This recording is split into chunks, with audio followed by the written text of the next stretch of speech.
Ulang ya teman-teman. Oke, jadi pertama aku bakal share screen dulu.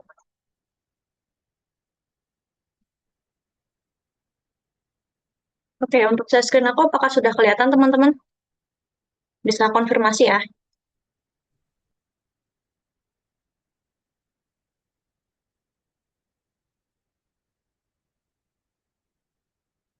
Oke, sudah ya. Oke, baik. Kita mulai dulu. Jadi hari ini kita bakal belajar tentang basic SQL sama introduction to PostgreSQL. Nah, oke, materinya mungkin udah di-share lewat chat juga ya. Nah, di sini kita langsung aja. Apa sih database itu? Nah, database sendiri ini adalah kumpulan data yang terstruktur serta dia itu disimpan secara sistematis. Nah, sementara database management system atau biasanya teman-teman pernah dengar nih kayaknya sistem manajemen basis data. Nah, dia itu adalah perangkat lunak yang dirancang buat mengelola, memanipulasi, sama memelihara data secara terstruktur dalam basis data tersebut. Nah, DBMS sendiri ini berfungsi sebagai perantara antara pengguna dan memungkinkan untuk penyimpanan, pengeditan, penghapusan, dan pencarian data secara efisien dan aman. Nah, sementara itu kita bisa naik level dikit nih ke RDBMS. Nah, RDBMS ini sendiri adalah Relational Database Management System. Dia tuh mengelola basis data secara terstruktur dengan tabel yang berupa baris dan kolom dan yang saling terhubung. Nah, biasanya tuh dia diakses melalui SQL. Nah, RDMS sendiri memastikan konsistensi data efisien buat aplikasi modern kayak perbankan, e-commerce, sama manajemen inventaris. Nah, ini ada beberapa perbedaan RDBMS sama DBMS. Nah, kalau DBMS tuh dia nggak ada normalisasi basis datanya. Kalau RDBMS, normalisasi data itu sangat digunakan ya, teman-teman. Nah, ini yang lain bisa kalian baca juga lewat PPT. Mungkin aku langsung lanjut jelasin aja. Oke. Nah, kenapa sih kita butuh database? Karena database ini sendiri adalah inti dari aplikasi. Nah, kalau nggak ada database, nanti aplikasinya hilang waktu dimatikan. Kayak teman-teman yang hands-on kemarin nih, waktu belajar akses API pakai get sama post. Nah, kan teman-teman nge-input data atau create data lewat post juga ya. Nah, itu datanya akan hilang ketika aplikasinya di-refresh atau aplikasinya dimatiin. Nah, itu karena kita nggak simpen datanya dalam database. Nah, kita perlu database biar aplikasi kita nanti dapat nyimpen data pengguna. Kayak misalkan yang di Instagram tuh kan ada postingan-postingan. Mereka nyimpen data pengguna, postingannya seperti foto, video, komentar, like, kayak gitu. Nah, oke, mungkin kita lanjut saja. Nah, tipe database sendiri ada dua tipe ya, teman-teman. Yang pertama ada SQL, yang kedua ada NoSQL. Nah, SQL sendiri ini adalah relational database. Kalau teman-teman pernah dengar soal MySQL, PostgreSQL, SQL Server, nah kayak gitu. Nah, dia tuh datanya rapi, terstruktur, dan ada hubungan antar tabelnya. Nah, sementara NoSQL atau non-relational database itu biasanya kayak MongoDB, Firebase, Redis. Mungkin teman-teman pernah dengar juga ya tentang Firebase kayak gitu. Oke, jadi kalau NoSQL ini sendiri tuh dia lebih fleksibel. Terus formatnya sendiri pakai format JSON. Jadi dia nggak berupa tabel yang berupa kolom sama baris, tapi dia berupa JSON biasanya. Oke, singkatnya tuh kayak gini. Kalau data yang rapi saling terhubung, kita bisa pakai SQL, sementara kalau datanya dinamis sama cepat berubah, kita bisa pakai NoSQL. Oke, SQL sendiri cocok buat aplikasi perbankan, e-commerce, sama manajemen data perusahaan. Nah, sedangkan NoSQL biasanya dipakai buat aplikasi chat, aplikasi real time, sama big data ya, teman-teman. Oke, di sini aku bakal jelasin tentang apa itu SQL. Nah, SQL itu sendiri adalah bahasa yang kita pakai buat ngobrol sama database. Nah, dia tuh buat nyimpan sama memproses informasi dalam RDBMS atau basis data relasional tadi. Nah, dia itu menyimpan informasinya dalam bentuk tabel dengan baris dan kolom yang mewakili atribut data yang berbeda serta hubungan-hubungan antara nilai data. SQL sendiri ini dapat digunakan untuk bikin tabel, terus kita bisa ambil data juga, terus ubah data, hapus data, nah kayak gitu teman-teman. Ini ada beberapa perbedaan antara SQL sama NoSQL. Nah, ini ada 4 aspek ya teman-teman. Dari struktur sendiri, SQL itu menggunakan tabel, sementara NoSQL itu berupa dokumen atau JSON. Nah, kalau dari skema sendiri, SQL itu lebih strict atau lebih ketat. Sementara NoSQL dia itu lebih fleksibel ya teman-teman. Oke. Lalu untuk relasi datanya sendiri, SQL itu relasinya terlihat jelas karena dia kan menggunakan tabel dan kolom. Nanti kalian bisa melihat relasi datanya dengan jelas jika menggunakan SQL. Nah, sedangkan NoSQL ini relasi datanya tuh nggak selalu jelas karena dia sendiri kan berupa dokumen atau JSON gitu ya. Jadi untuk visualisasi datanya sendiri tidak selalu jelas. Nah, untuk scalability sendiri, SQL ini vertikal, sementara NoSQL ini horizontal ya. Oke, mungkin lanjut aja. Oke, di sini kalian melihat kan logonya PostgreSQL kan ada gajah ya. Mungkin kalian tahu ada gajah lain selain ini, yaitu PHP. Nah, PostgreSQL ini sendiri dia gajah, tapi dia bukan PHP ya. Jadi PostgreSQL ini sendiri adalah RDBMS open source yang pakai SQL. Dia itu digunakan banyak perusahaan besar karena PostgreSQL sifatnya tuh stabil, aman, sama dia sendiri tuh mendukung fitur-fitur modern. Nah, dia tuh termasuk salah satu database terbaik di dunia yang dipakai di industri. Soalnya dia tuh mendukung banyak banget bahasa pemrograman. Nah, di antaranya itu ada JavaScript, Java, Python, DCL, C atau C++, Perl, dan lain-lain.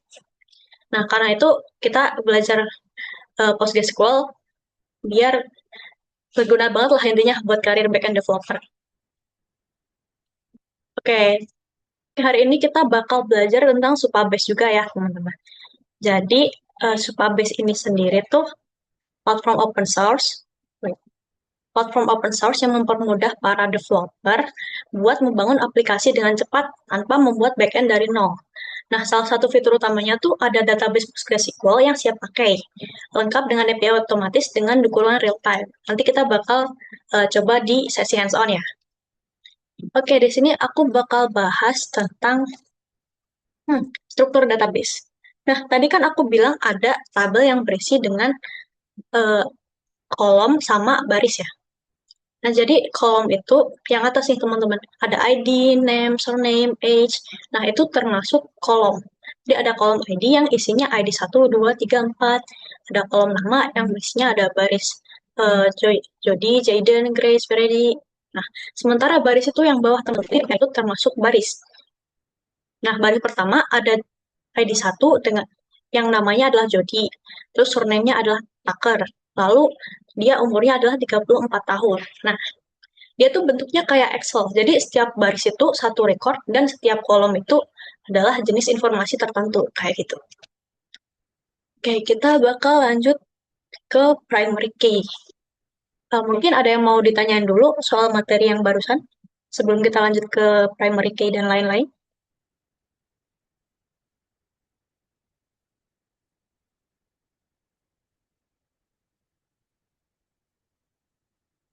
Oke, kalau nggak ada aku lanjut dulu ya mungkin. Jadi primary key ini adalah identitas unik setiap baris yang nggak boleh duplikat. Jadi primary key ini di dalam suatu tabel nih. Misalkan kan kalian punya tabel student ini ya.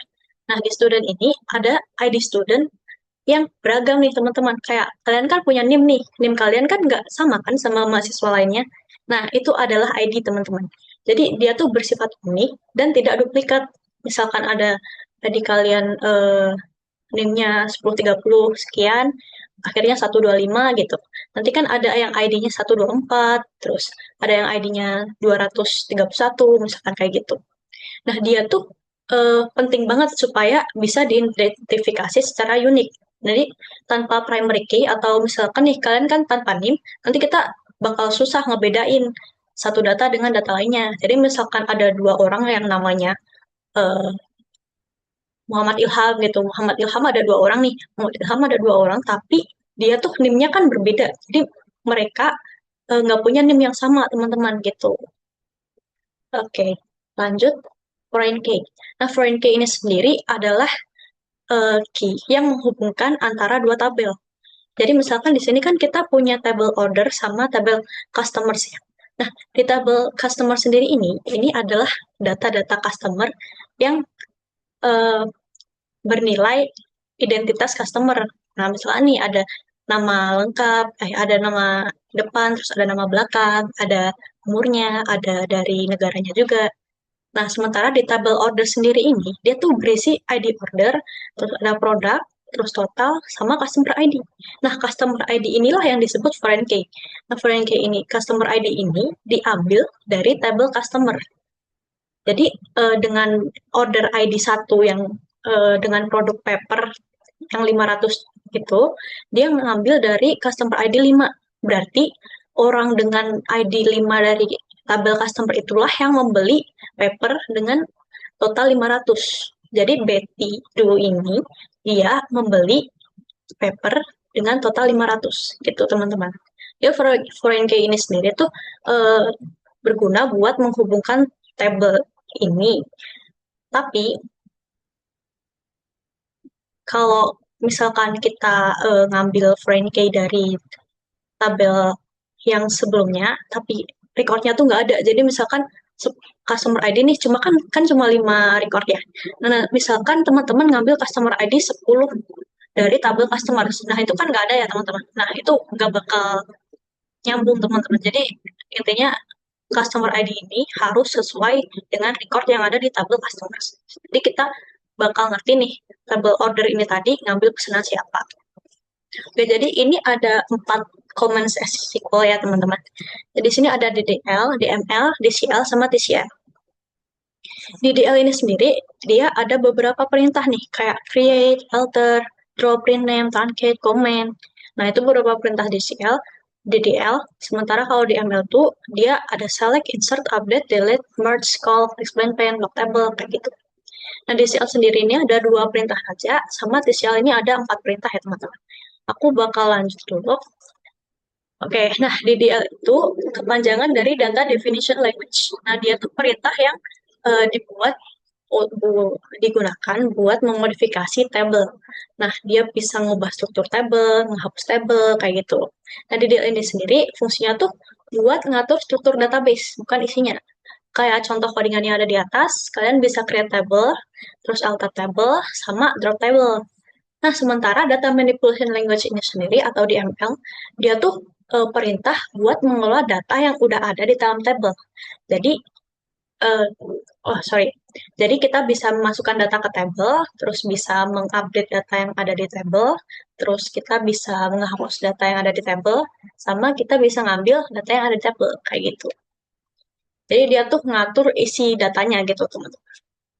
Oke, di sini ada DCL sama TCL. Nah, Data Control Language atau DCL sendiri itu adalah perintah yang digunakan buat mengatur hak akses keamanan database. Nah, dia tuh ada grant sama revoke kan tadi. Nah, itu misalkan ada codingan yang tulisannya grant select on customers to user backend. Nah, sementara kalau revoke bisa sesuai revoke select on customer from user backend. Nah, itu contoh DCL teman-teman. Dia tuh bisa ngelola permission buat pengguna database juga. Nah, sementara TCL ini adalah eh, perintah yang digunakan buat mengelola transaksi yang ada di dalam database. Jadi, satu transaksi ini berarti serangkaian operasi yang harus berhasil semua atau gagal semua.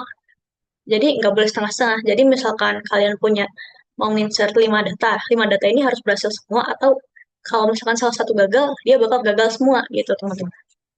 TCL ini penting buat ngejaga integritas data. Nah, contoh kode TCL ini sendiri, kalian bisa lihat dari begin, terus di bawah itu ada update accounts. Nah, di situ kalian bisa nambahin beberapa data lagi. Update accounts, update accounts, update accounts. Terus diakhiri dengan commit. Lalu kita rollback, teman-teman.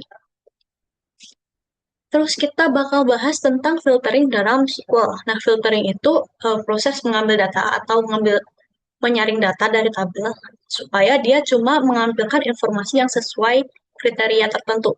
Jadi kita bisa ngambil beberapa data aja yang kita mau gitu. Nah, kita bisa pakai perintah seperti where atau operator kayak sama dengan, lebih dari, kurang dari, kayak like, in between, kayak gitu. Nah, selain itu ada perintah having juga buat filtering data dan dikelompokkan sama group by. Nah, group by ini sendiri tujuannya tuh untuk ngelompokin data. Jadi kita bisa mengelompokkan data berdasarkan misalkan berdasarkan jenis kelamin, berdasarkan jurusan kayak gitu. Nah, setelah itu ada order by sendiri, order by. Nah, order by ini sendiri dia tuh berfungsi untuk mengurutkan data.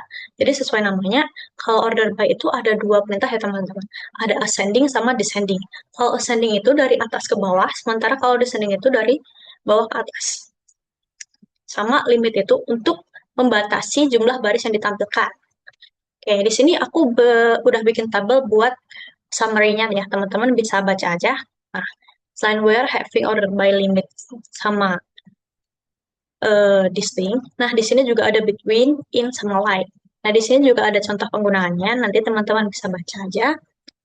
Oke, terus di sini ada aggregate functions. Nah, aggregate functions ini sendiri biasanya tuh kayak kalian mau apa namanya nampilin berapa sih total data. Nah, kita bisa pakai count. Nah, sementara kalau sum ini kayak di Excel, kalau teman-teman sering pakai pasti udah ngerti tentang sum, average, mean, sama max ya. Nah, SQL ini sendiri mirip sama Excel teman-teman. Jadi kalian bisa pakai keempat segala lima fungsi ini untuk SQL. Nah, oke. Mungkin ada yang mau ditanyakan dulu teman-teman sebelum masuk ke table join.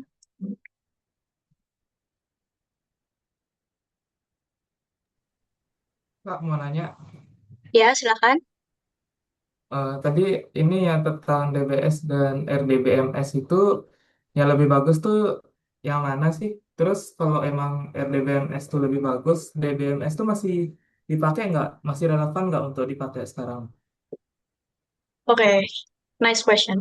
Jadi RDBMS sama DBMS itu yang lebih bagus sudah jelas RDBMS ya, karena dia tuh sifatnya relasional. Jadi kita ngerti nih, dia hubungannya sama tabel mana, sama data yang mana, datanya kan saling terhubung nih. Nah, kalau soal pertanyaan DBMS ini masih relevan atau enggak, mungkin beberapa masih banyak yang pakai ya. Nah, cuma aku sendiri jarang banget ketemu sama yang DBMS biasa. Soalnya dia tuh kayak pakai Windows Legacy sama Microsoft Access kan. Dan kalau dibandingkan dengan DBMS, dia tuh lebih lambat lah intinya kalau buat data yang besar. Soalnya di masa sekarang kan data-datanya kan lumayan banyak juga ya. Oke, kayak gitu sih. Oke, Kak, makasih. Oke, terima kasih atas pertanyaannya. Oke, kita bakal lanjut ke table join. Kayak tabel join sendiri ini, sesuai namanya ya teman-teman, dia tuh menggabungin data dari dua tabel atau lebih. Jadi berdasarkan hubungan tertentu di antara tabel-tabel tersebut. Nah, di satu tabel sendiri ini, kalian biasanya sih bisa punya satu atau lebih foreign key. Misalkan kalian punya tabel order nih, kalian bisa ngambil dari tabel barang juga, bisa ngambil dari tabel customer, kayak gitu. Nah, ada beberapa tipe join teman-teman. Jadi ada left join. Left join kayak kayak digambar ya. Semoga bisa menggambarkan tentang join ini. Nah, di sini ada left join, terus ada right join, terus inner join, terus self join, sama cross join, dan juga full outer join. Nah, join ini sendiri digunakan waktu data yang saling berhubungan tersimpan di tabel yang berbeda.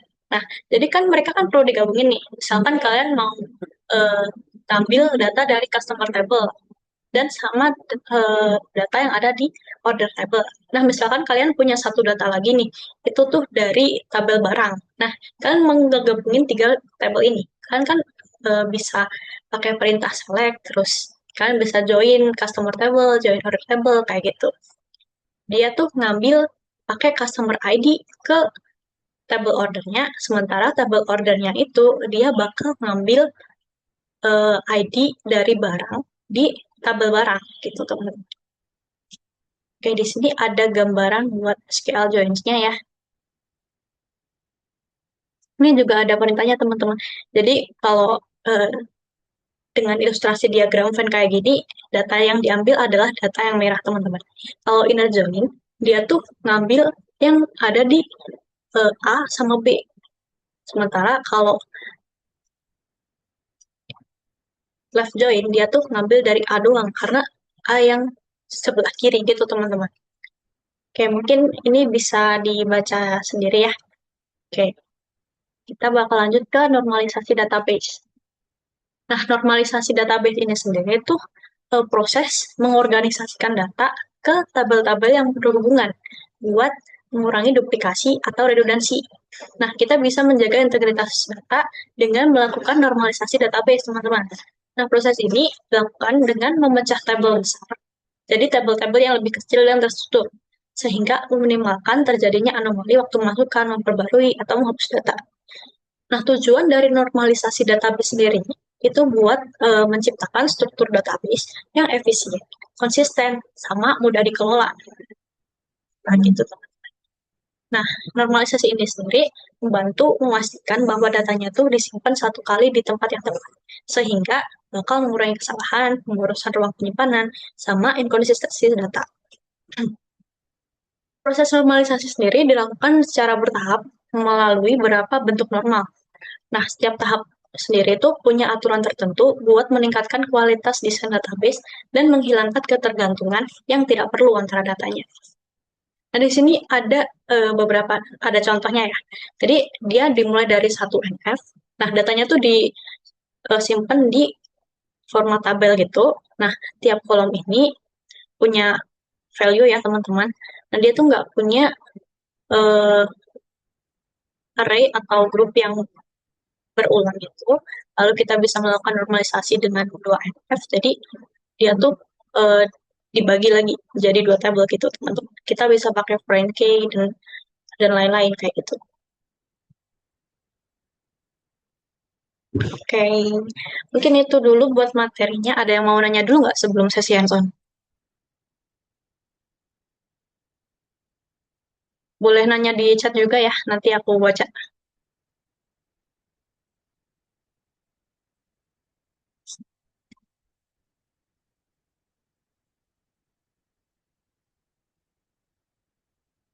Oh ya, teman-teman, ini buat sesi hands-on kita bakal pakai dummy data.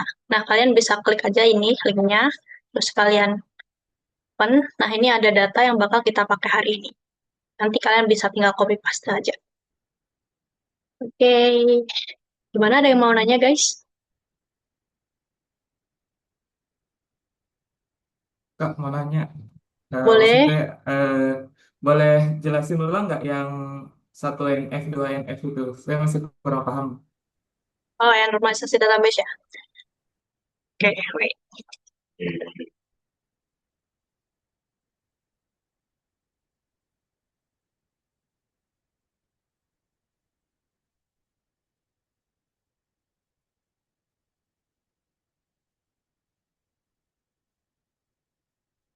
Nah, jadi yang intinya yang satu NF ini dia tuh first normal form singkatannya.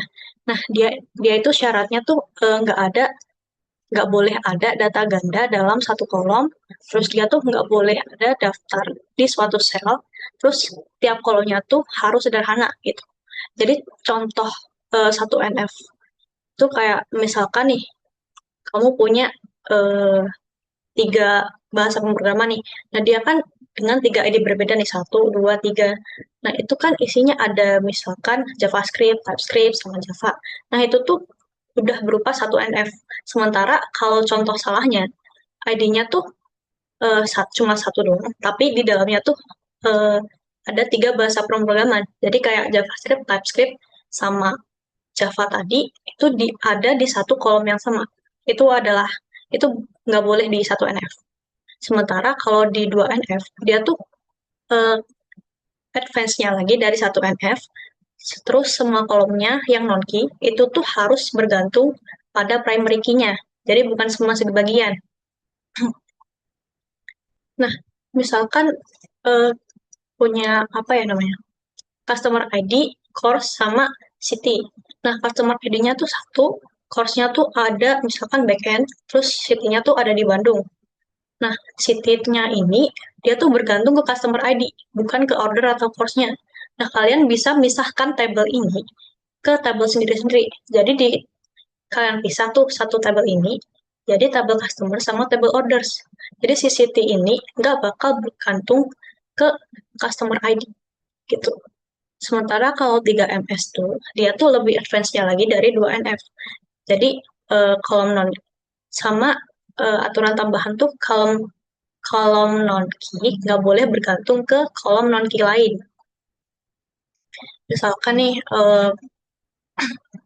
kalian punya kan tadi ada order ID, course sama kota ya. Nah, kita ubah nih. Jadi misalkan kita punya order ID, course, terus kita ada kategori sama kategori description. Nah, ini kan nggak sesuai gitu ya. Soalnya kategori description ini sendiri harusnya bergantung kepada kategori. Jadi kalian bisa pisah nih dari kategori sama kategori description, kalian bedain lagi tabelnya kayak gitu. Apakah sudah menjawab?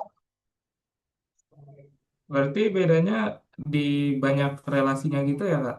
Iya, benar. Oh, iya, iya. Makasih, Kak. Oke. Oke, ada yang nanya lagi nggak teman-teman? Kita bakal masuk hands-on session.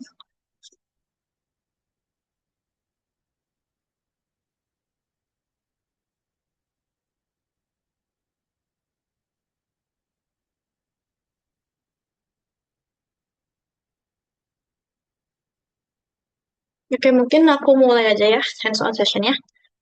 Oke, jadi kemarin data dummy-nya udah dikirim ke chat juga ya teman-teman. Bisa dicek. Oke, wait. Nah, kemarin teman-teman udah aku minta buat eh, hmm, daftar Supabes ya. Nah, kemarin di prerequisite udah aku cantumin buat join Supabes-nya.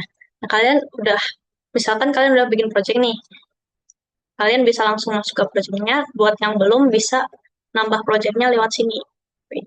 Nah, new project ini teman-teman. Nah, ini kan ada database password ya. Ini jangan lupa disimpan ya kalau belum. Nah, oke. Jadi mungkin aku bakal perkenalkan tentang Supabase ini dulu, teman-teman. Jadi di Supabase ini sendiri itu ada banyak banget fitur, teman-teman.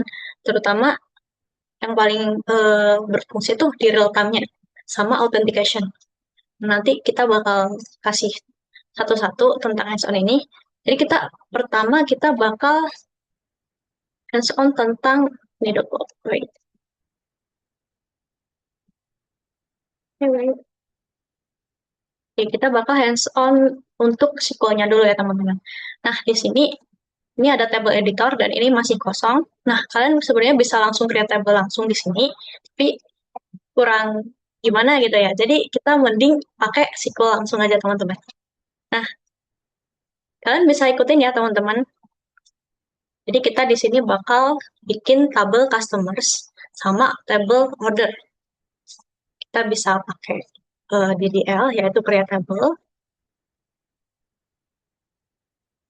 customers. Ini buka kurung.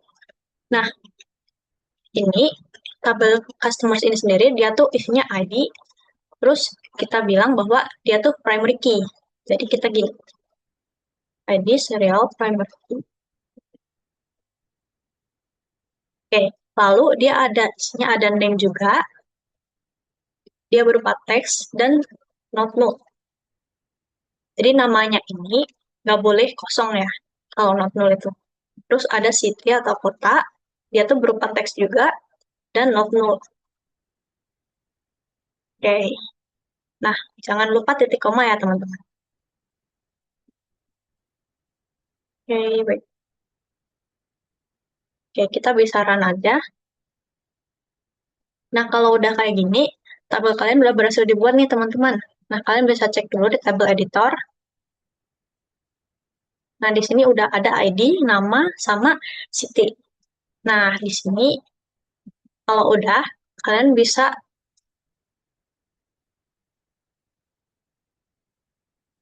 bikin query baru, atau mau lanjutin di sini juga boleh, tapi ininya harus dihapus sih.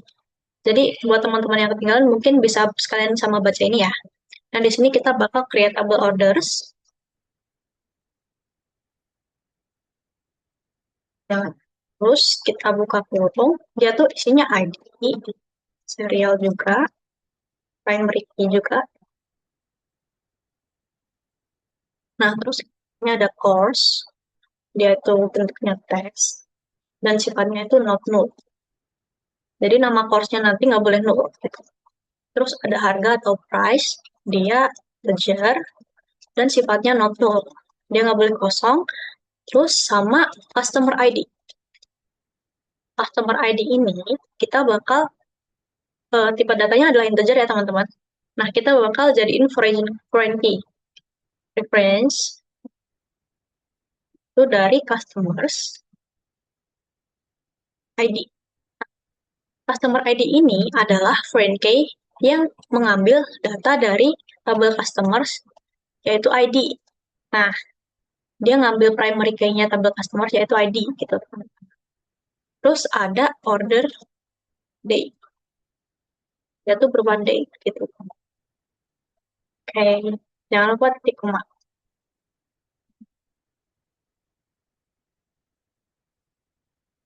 Oke, kalau teman-teman mau jalanin, ini yang apa bisa dihapus dulu ya, soalnya kita udah bikin buat tabel yang customers tadi, nanti daripada error.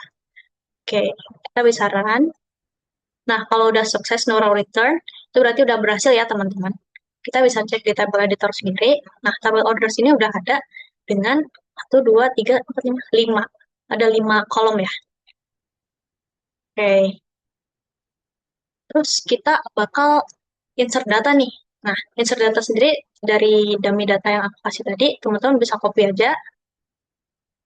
Oke, terus kita pakai perintah ini, insert.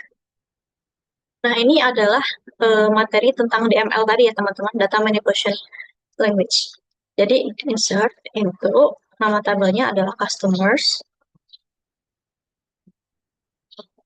terus kolomnya adalah kolom name sama kolom city. Terus values adalah, dipaste aja teman-teman. Oke, jadi kita bakal masukin semua data ini ke tabel customers ya. Nah, yang tadi mungkin aku bakal komen aja. Oke, kalau udah bisa di-run aja teman-teman. Nah, sukses no rows return. Kalian bisa lihat di table editornya. Di tabel customers ini sudah ada 12 record dengan data customers dan juga kotanya. Kembali lagi ke SQL editornya. Oke, kalau udah, yang ini kita bakal insert ke tabel ordernya. Jadi kalian bisa copy aja.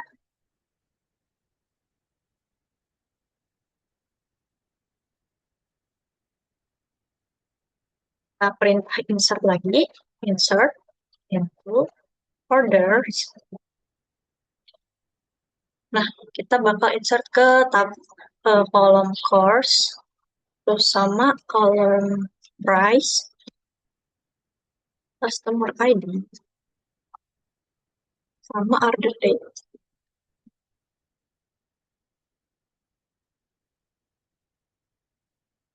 Oke, jangan lupa pakai values.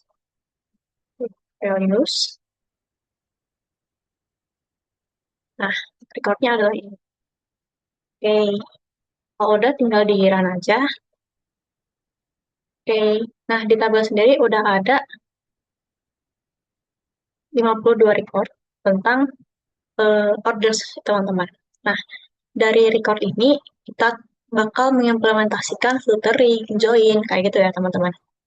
Nah, yang pertama kita bakal belajar tentang select.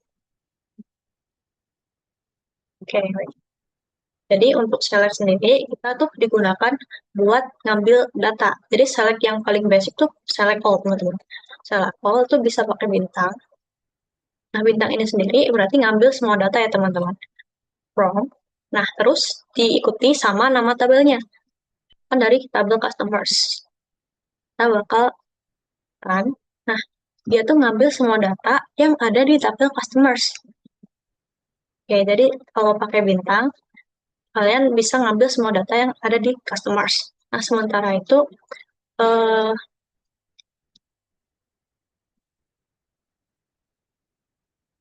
kita bisa lanjut ke tabel order, misalkan. Nah, dia bakal menampilkan semua data yang ada di tabel orders, serta nama kolomnya ya. Oke, kalau mau pakai filtering, karena kita lagi bahas select nih. Nah, kita kan biasanya pakai filtering buat ngambil beberapa data nih. Kita bisa pakai where. Nah, kita nulis gini, tim itu artinya kayak ambil semua data dari orders, di mana dia tuh misalkan order date-nya di antara pakai between 2024 Agustus itu dan 2024 dan satu tanggal 31. Nah, ini kita ngambil semua data di mana dari orders di mana tanggal ordernya tuh ada di bulan Januari di antara tanggal 1 bulan 1 sampai tanggal 31 bulan 1 Januari. Nah, banyak ya. Nah, gitu. Nah, ini kan cuma 50 rows. Tadi kan kita punya 52 rows. Oh, sorry, sorry. Ini cuma 22 entry. Nah, ini ID-nya sendiri kan nggak berurutan ya, teman-teman. Jadi dia ngambil data yang tanggalnya di antara range 1 Januari sampai 31 Januari, kayak gitu. Terus kita misalkan ambil dari table order di mana harga deh, price, lebih dari grade functions, lebih dari 250 ribu. Nah, ini ada berapa row ini, teman. Jadi di sini ngambil data di mana harganya tuh lebih dari 25 ribu. Jadi sini ada 28 ribu, 35 ribu. Nah, gitu, teman. Oke, jadi itu cara buat ngambil data dari price-nya. Oh iya, tadi hapus ya, gitu. Aku bang ya. Nah, yang tadi itu order date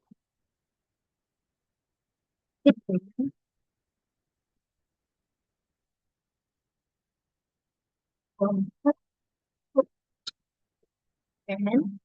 2024 bulan 1 tanggal 31. Nih, oke.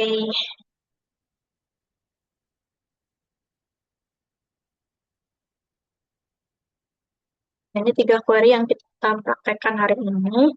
Terus kita bakal lanjut ke filtering yang lain.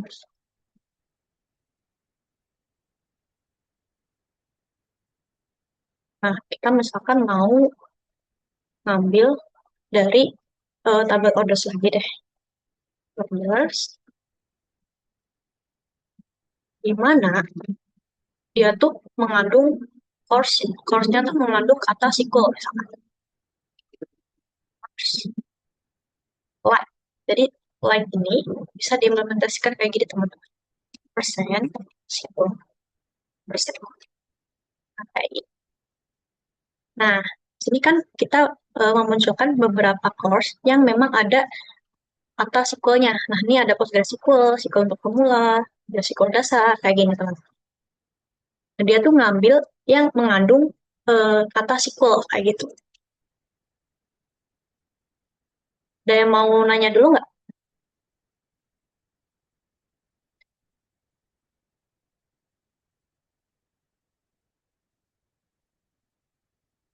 Ya, boleh yang mau nanya, yuk.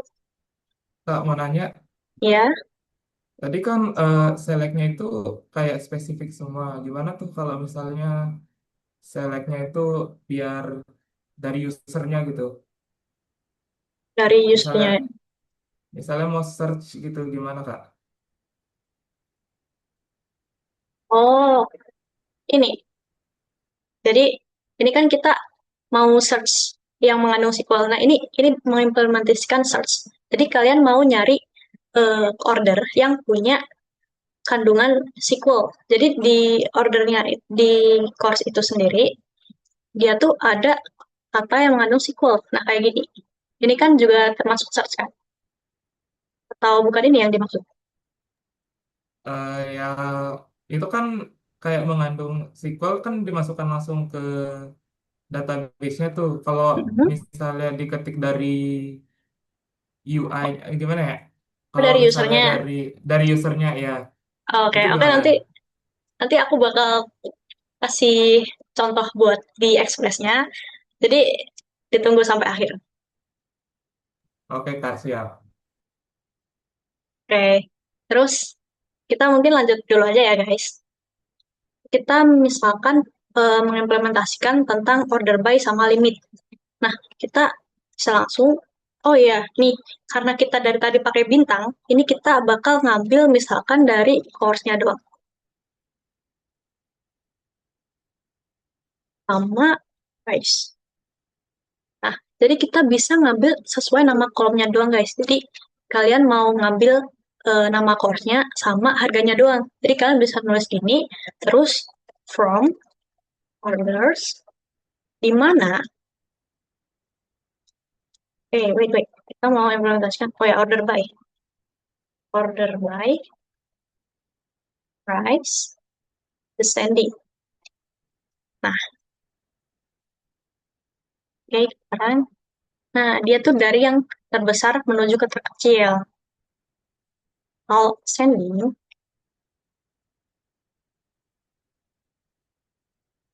nah, kalau sending tuh dari yang terkecil ke terbesar gitu, guys. Oke. Nah, sementara kalau pakai limit ya, tadi ada limit juga kan. Jadi kita bisa tulis aja limitnya misalkan 10 atau 5 atau 6 kali 3 deh. Nah, dia bakal menampilkan 3 aja dari yang terkecil. Gitu. Oke. Terus kita bakal mengimplementasikan tentang distinct ya tadi. Jadi kalau distinct sendiri itu tuh dipakai buat ngambil value yang unik. Jadi misalkan kita ngambil city dari tabel customers. Nah, oke. Jadi di tabel customer sendiri, dia tuh ada beberapa kota, yaitu Surabaya, Semarang, Solo, Malang, Yogyakarta, Jakarta, Bandung, kayak gitu teman-teman. Tapi sementara di tabel customer sendiri tadi, ada tuh yang dari Bandung 2 orang. Nah, kita tuh cuma ngambil eh, city, kota, yang intinya kita tuh ngambil satu kota di antara 2 customer itu teman-teman. Jadi kalau ada customer yang kotanya sama, kita ngambil salah satu kayak gitu. Oke. Terus kita bakal implementasi tentang join. Jadi join sendiri ini kita bisa pakai kayak gini, select lagi. Misalkan kita pakai alias nih di sini. Jadi C ini untuk customer, C name, terus customer, city, sama O ini untuk order, O ini course misalkan, sama price-nya atau harganya, terus sama tanggal ordernya. Nah, from, nah tabel kirinya kan ini adalah tabel order. Aku maunya misalkan order. O, join, ke tabel customers, C, on, order customer ID, sama dengan customers.id. Jadi kita bakal ngambil eh, nama dari tabel customers, terus kota dari tabel customers, course dari tabel orders, harga dari tabel orders, terus tanggal pembelian dari tabel orders, dari eh, tabel orders yang digabungkan sama tabel customers, di mana tabel orders, customer ID, kolom customer ID yang ada di tabel orders sama dengan ID dari tabel customers gitu. Nah, kita bisa run aja. Oh, wait. Then customer ID.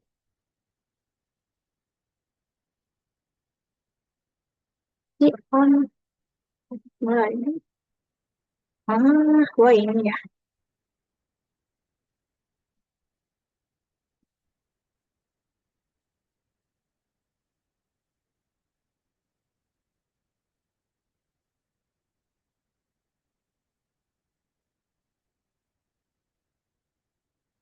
Nah, oke, lupaan S-nya. Oke, jadi jangan lupa S ya teman-teman. Kebiasaan. Oke, jadi ini ngambil semua atau menggabungkan dua tabel nih. Kayak join ini sendiri, dia tuh ngegabungin tabel customer sama tabel orders, di mana kita cuma di sini tuh kita cuma ngambil nama, kota, course, harga, sama order date gitu teman-teman. Nih, ini semua rules-nya ikut ya, karena kita select all tadi. Nggak ada ditulis where. Oke, ada yang mau nanya dulu nggak?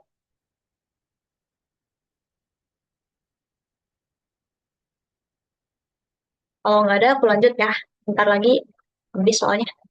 Oke, jadi di sini bakal cara mematikan kodenya gimana? Mematikan gimana yang dimaksud? Oh, ini di komen guys. Jadi kontrol sama ini. Nih, terus ini.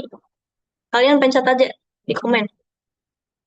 Atau bisa kalian tulis manual pakai ini strip-strip aja. Nih, strip-strip gitu.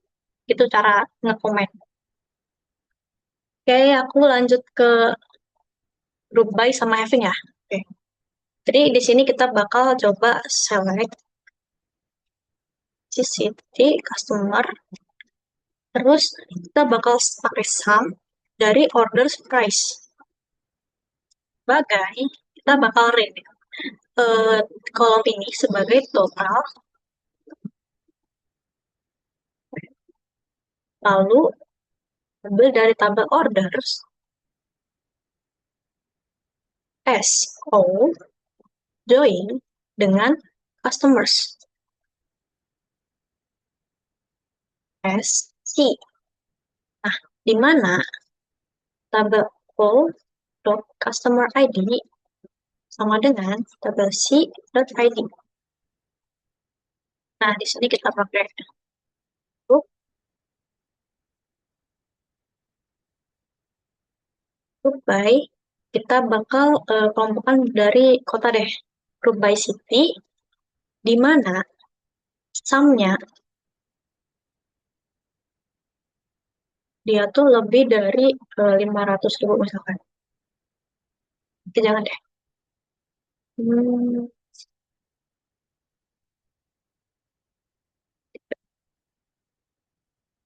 oke, saran aja. Nah, di sini ada dua kota yang punya total spend 3 juta lebih gitu. Nah, kalau misalkan 1 juta, nah di sini ada beberapa kota yaitu ada Surabaya, Bandung, Yogyakarta, Jakarta. So, di situ eh, gimana having ini bekerja teman-teman. Kayak gitu. Oke, mungkin ada yang mau nanya dulu. Aku mau jelasin beberapa lagi soal ini.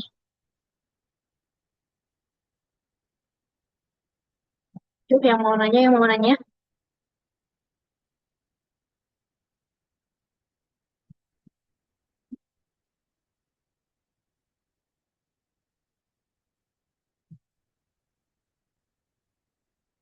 Aku tunggu sampai di jam 15.38 ya. Maksudnya sum. Oh, sum itu buat eh, menghitung semua price atau harga yang ada di tabel ordersnya tadi. Nah, di mana dia tuh diambil per kota. Jadi misalkan ini kan di tabel order nih. Nah, di tabel order ini ada beberapa eh, customer ID. Nah, customer ID ini sendiri kan ada kotanya nih. Nah, dia dari Bandung. Nah, dia sum itu dia bakal nambahin semua price di mana yang customernya memiliki kota atau berdomisili di Bandung kayak gitu. Nah, misalkan ini Andi, dia kan dari Bandung. Nah, dia bakal nambahin 300.000 ini tambah 350 terus sampai 220.000 ini kayak gitu. Apakah sudah menjawab? Dia tuh kayak Excel guys. Jadi sum di Excel sama sum di SQL itu sama aja. Oke. Oh ya, ini nanti bakal aku share lewat GitHub juga. Tugas kalian juga masih diupload lewat GitHub kok. Oke, mungkin aku lanjut dulu ya. Sini aku bakal. Nah, soal pertanyaan yang ditanyakan Reksa tadi, aku bakal bahas salah satu hal yang paling sering dipungkit dalam SQL-SQL ini. Dia tuh kayak apa namanya? eh namanya SQL injection. Nah, wait, aku mau ini dulu. Ya, kita pakai JavaScript. Nah, di SQL injection itu dia tuh ngambil data di mana hackernya tuh masukin kode SQL yang berbahaya waktu input aplikasi. Nah, kalian tuh misalkan mau login, kalian kan perlu username sama password nih. Sementara kalau di backendnya dia tuh ditulis kayak gini, oh ya misalkan kalau ini, misalkan nih kayak gini, ada query, dia tuh select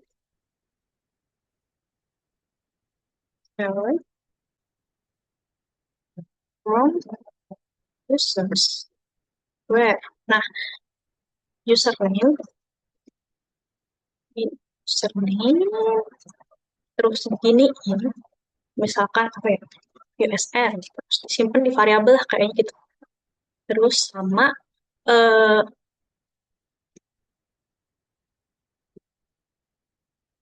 password.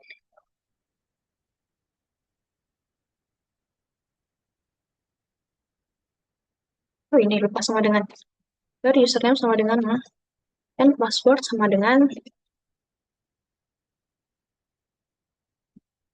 password misalkan gitu. Oke. Nah, yang ini tuh dia tuh bakal rawan kena SQL injection, guys. Nah, kenapa? Karena hacker tuh tinggal nulis kayak gini aja. Jadi misalkan eh, kan karena kita cuma pakai petik-petik kayak gini doang nih. Nah, SQL ini sendiri dia tuh bisa dimanipulasi. Jadi hackernya itu bisa nulis kayak gini. Misalkan or sama dengan satu. Nah, ini kan dia kan hasilnya kan bakal true. Nah, dia tuh bakal bisa dimanipulasi lewat sini. Nah, cara ngejegahnya tuh gimana sih? Nah, saya yang ditanyain sama Alexa tadi, dia tuh kayak gini. Wait, benar. Di Express tuh, kita bisa masukin misalkan const query, kita pakai backtick. Nah, query-nya adalah select all from users, di mana username sama dengan $1 dan password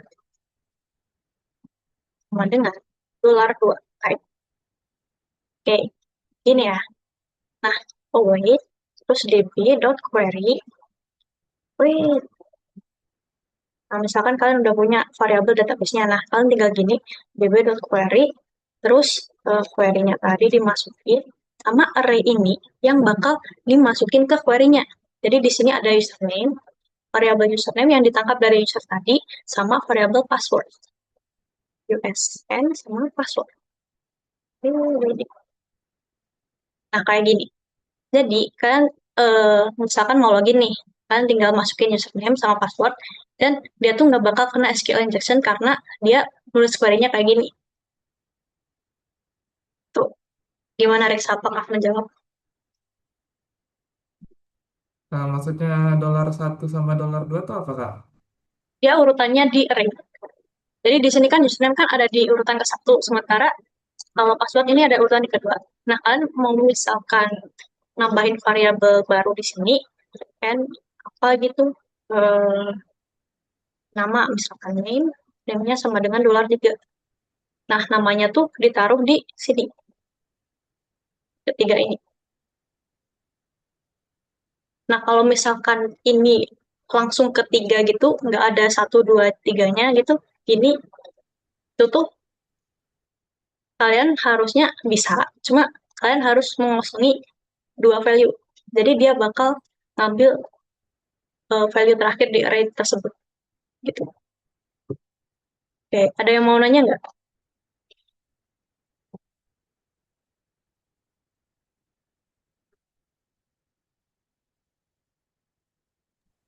Berarti nanti usernya cuma bisa input username sama password ya, nggak bisa input SQL. Iya, benar. Oh iya, iya. Makasih Jadi Kak. lebih aman. Oke, kita ada yang nanya, Kak, kalau blind SQL injection itu gimana, Kak? Blind SQL injection ya.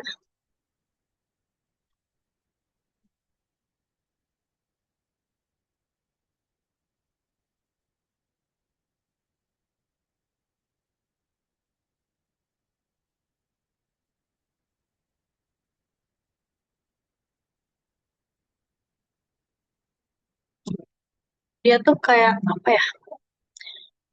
eh Attackernya sendiri itu dia nggak bisa ngelihat langsung hasil query dari layar, tapi dia cuma nebak isi database berdasarkan perubahan perilaku aplikasinya. Kayak gitu sih. Jadi, blind SQL injection tuh bukan kayak gimana ya?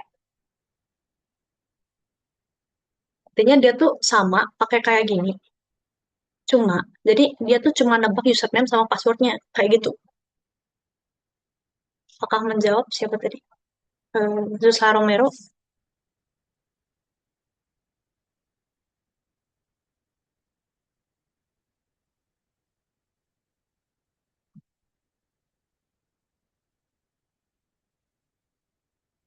Oke, oke. Terima kasih juga. Oke, ini nanti bakal aku share juga ya guys. Oh ya, aku mungkin bakal bahas beberapa hal yang sering rentan di SQL juga. Jadi tuh kalau eh, errornya tuh biasanya tuh gara-gara, aku seringnya sih gara-gara tanda koma sama gara-gara S tadi. Jadi misalkan dari kita ngambil dari tabel customers, city, tapi kita lupa ngasih tanda koma, dia tuh bakal error. Nah, kayak gini kan. Sebenarnya kalian bisa baca errornya aja dari sini, terus kalian tafsirkan gitu ya. Nah, selain tanda koma sendiri, biasanya tentang lupa tanda petik. Nah, misalkan kita ngejalanin query yang ini tadi. Nah, yang atas ini tadi, tapi kalian lupa tanda petik. Nah, operator does not exist. Kayak gini. Terus sama mungkin salah urutan query juga berpengaruh ya guys. Jadi kalian strukturnya tuh sesuaiin aja sama yang diminta kayak gitu. Sama ini yang paling rentan banget, delete from order. Oke, ini jangan diikutin ya guys. Aku cuma eh, memberikan gambaran aja. Delete from orders. Nah, kalau delete kita kan misalkan mau ngedelete satu data nih, kita harus menyebutkan ID-nya atau kondisinya. Di mana kondisinya adalah orders ID misalkan, where ID-nya adalah satu. Nah, aku bakal ngedelete orders di mana ID-nya adalah satu. Tapi, eh, nah, ini kan udah sukses nih. Nah, ini kan udah sukses nih guys. Nah, kayak gitu. Kita biasanya lupa ngasih where. Jadi, waktu gini, dan kalian ketika run this query, dia tuh bakal ngehapus semua yang ada di tabel orders.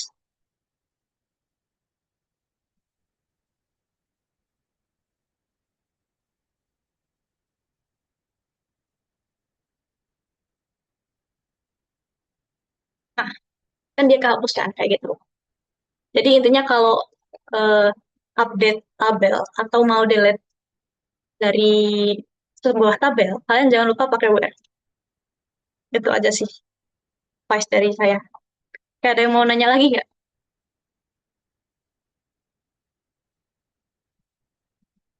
Oke, biasanya kan kerentanan di NoSQL. Kerentanan di NoSQL. Berarti pakai MongoDB dan lain-lain ya? Wait.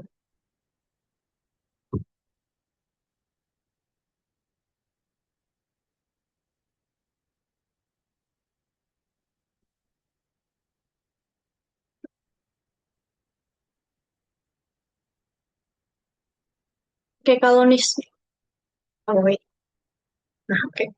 Jadi kalau di NoSQL sendiri kayak MongoDB sama teman-temannya kayak gitu, nah dia tuh eh, mirip, ada yang mirip SQL injection, ada yang namanya NoSQL injection.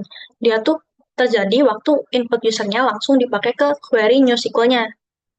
Nah, nanti attacker-nya ya sama sih sebenarnya konsepnya kayak tadi.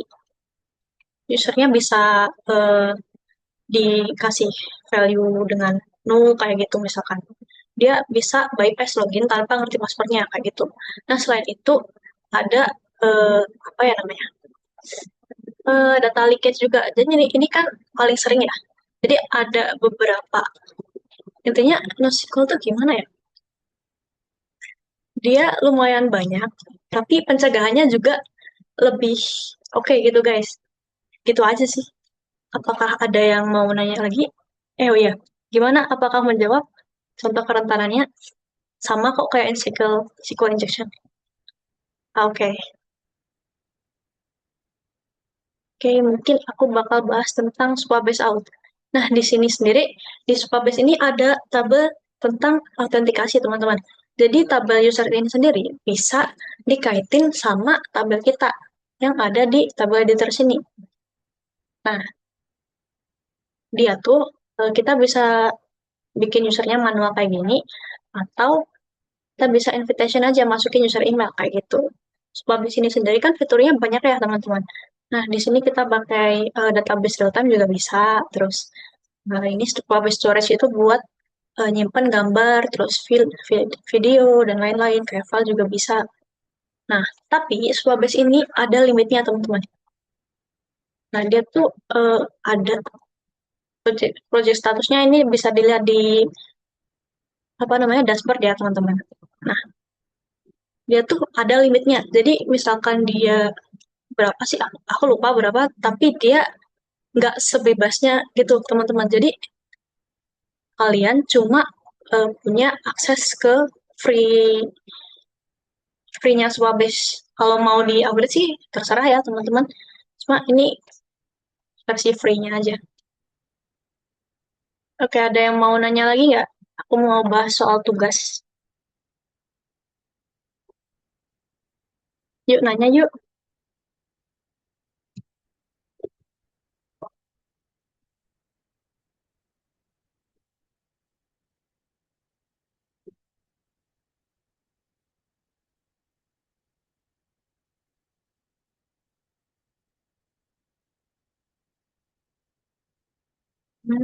Oke.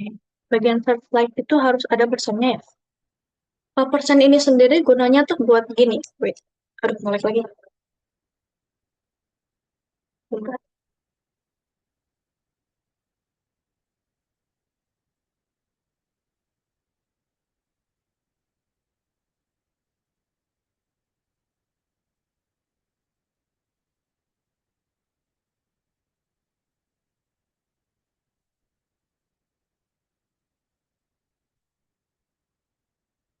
Persen ini sendiri tuh bisa ditulis di keduanya atau bisa di salah satunya teman-teman.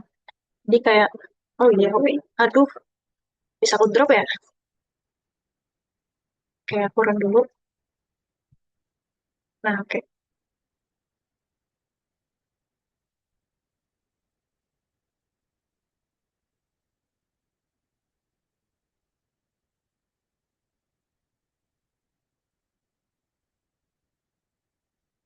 Oke. Nah, kalau persennya di depan, nih, jadi kalau kalian ngambil SQL, dia tuh bakal yang mengandung SQL gini. Tapi, kalau persennya di belakang, nah, dia tuh ngambil yang kata depannya SQL. Sementara kalau di depan, dia kan ngambil yang belakangnya SQL. Tapi kan tadi nggak ada ya datanya. Kayak gitu. Jadi persen ini ya perlu dan itu ngaruh buat data yang bakal kita ambil kayak gitu. Oke, apakah sudah menjawab?